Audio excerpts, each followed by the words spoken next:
сега сме во кала, заради тоа што луѓето од книжарницата 3 се уште не го имаат отворено свој дуќан овде во Дебармала, па затоа се скривме нели од дождот, заедно сме со Наташа Сарджовска, таа после 5 поетски книги го издади својот прв роман Трамонтана, па токму затоа ќе позборуваме во Валинковско вклучување. Подготвувајќи се за ова вклучување, нели, иако ќе биде ова кус разговор со неа, сепак прочитав едно интересно интервју, вели дека се работи за психолошки комплексен, поетски, навезен и женски интимен роман. Дејството се одвива во Париз, Скопје, Виена и Охрид. Главните ликови се Алма и Алба. И како вели во овој интервју се длабински сплотени во својата празнина.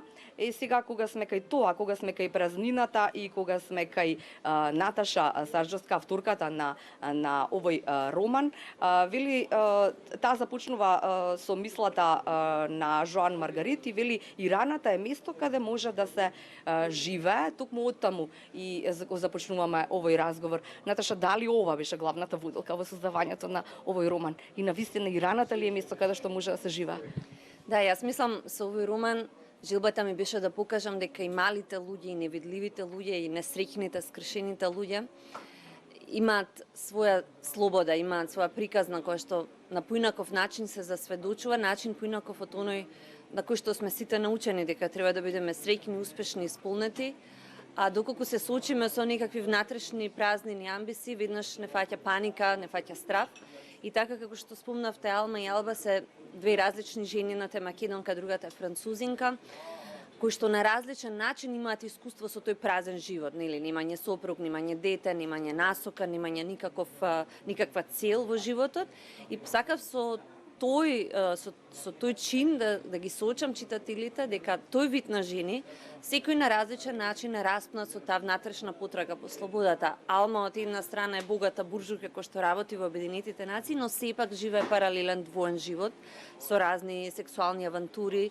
Алба е жртва на македонската корупција, значи и двете се на некој начин прогонети и во еден момент стануваат двојнички и решаваат да посегнат по таа слобода која што е многу скапа и која што е дури застрашувачка.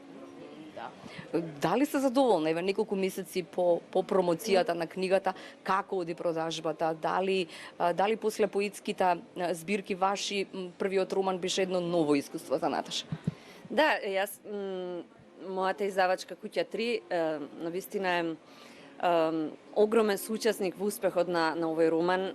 Пресрекна сум што сум нивен автор, бидејќи нивната поддршка и во пласманот, и во маркетинг, и во продажбата е безпрекорна. Во месец октомври романот беше втор најпродаван после романот на Елиф Шафак и мислам дека интересот е многу поголем од тоа што јас го очекував, бидејќи поезијата сепак не е популарна, не е читана уметност, не е конзументска уметност. Таа сепак се однесува на одреден вид на публика, на одреден вид на читатели, бидејќи е метафизичка, понекогаш херметична, додека приказните секогаш пленат, сите ние сме приказни, сите ние нешто имаме да кажеме и сакаме нешто да чуеме.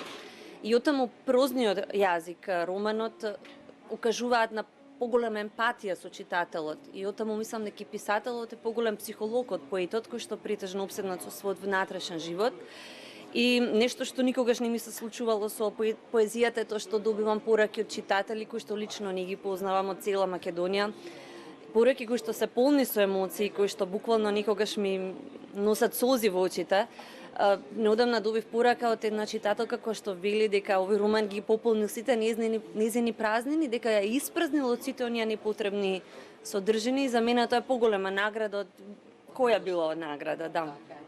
Зборувате 7 светски јазици, сте живееле на различни места во светот, носите веројатно искуства од секое место каде што сте живееле, сте студирале, сте се дообразували и така натаму, но моето прашање во овој контекст нели на тоа барањето на празнина, пополнувањето на празнина, имав еднаш можност една жена која што исто така во Лондон била и живеела долго време, да ја прашам зошто се одлучи да се врати во Македонија и тука да основа семејство, односно нели да стане сопруга.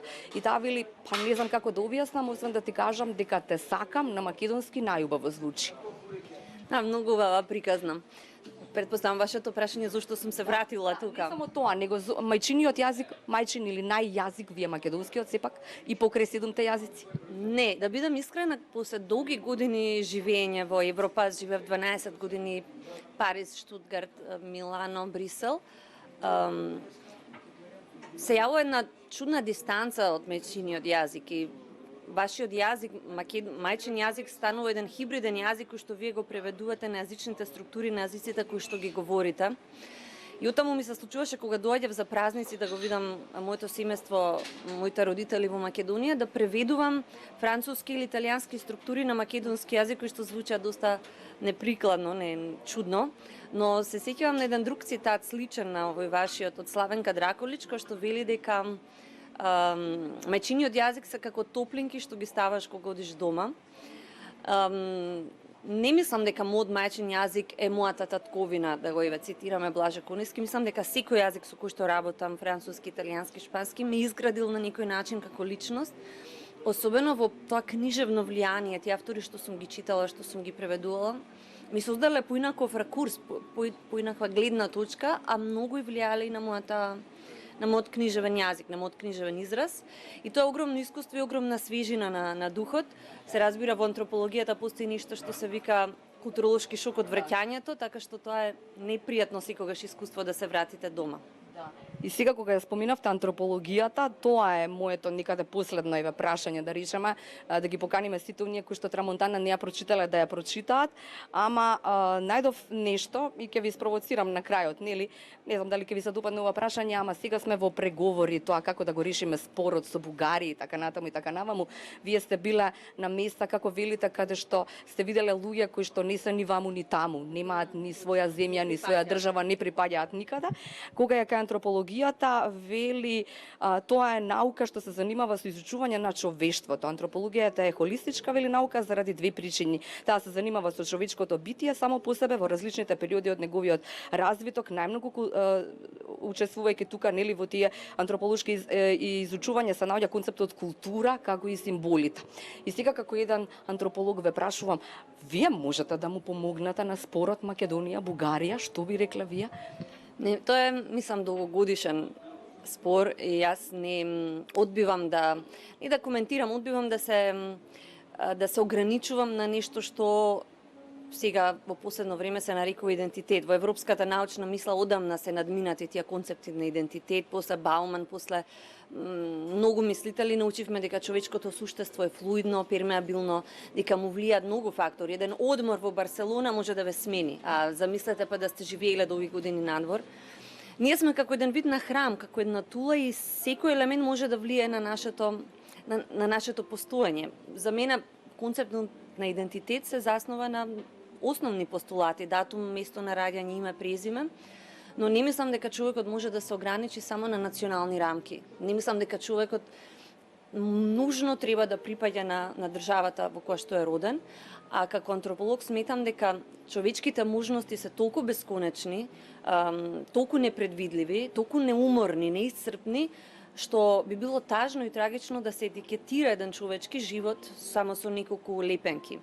И кога докторирав антропологија во Германија, се сеќавам дека познатиот антрополог професорката Моник Шир беше во комисијата, ми рече: внимавајте, воздржувајте се од етикетирање. И забележувам тука на Балканот постои огромна обсесија со етикетирање на етничка, религиозна, национална, секаква основа. Потаму тој спор околу јазикот со Бугарија за мене многу банален и говори за ситни души, за тоа се ограничени постоења. Бидејќи се е бесконечно во човештвото, и слободата што ни е дадена, ни овозможува всушност да ги надминеме и националните рамки и да се спознаеме на поинакви духовни рамништа. Веројатно ќе беше подобро сите да бевме антрополози, по вашо. Да, тоа е многу хумана наука, не е снобовска, за жал во Македонија недоволно развиена, не постои доволно развиена свест за тоа што е антропологија или етнологија, некаде социоантропологија. И воопшто општествените науки не се толку на цена сега. Во светот се повеќе се цени информатика, инженерство и така натаму. Но тоа што ми овозможи антропологијата и тука се гледа и влијанието во романот Трамонтана, е таа близина кон човекот. Научив дека се што е човечко не може да ме биде туѓо. И ме засега, сите нас не засега, како што оној познат германски термин Weltschmerz, да се чувствуваме со болката на светот. И тоа сега повеќе од никогаш друг пат со пандемијата мислам дека треба да го научиме. Дека болката на некој таму на друг континент е и моја болка, не само негова. Ви благодарам, Наташа, за ова кусо, ама исцрпно или содржено, како велат, интервју. А сите вие кои што не сте ја прочитале Трамонтана, можете да ја прочитате и со неа да отпатувате и антрополошки на различни страни во светот и со различни символи и да научите веројатно многу јазици од Алма и Алба, ама и да дознаете дека може на свој начин, свој собствен начин да ја пополните празнината, како вели Наташа Сарджевска.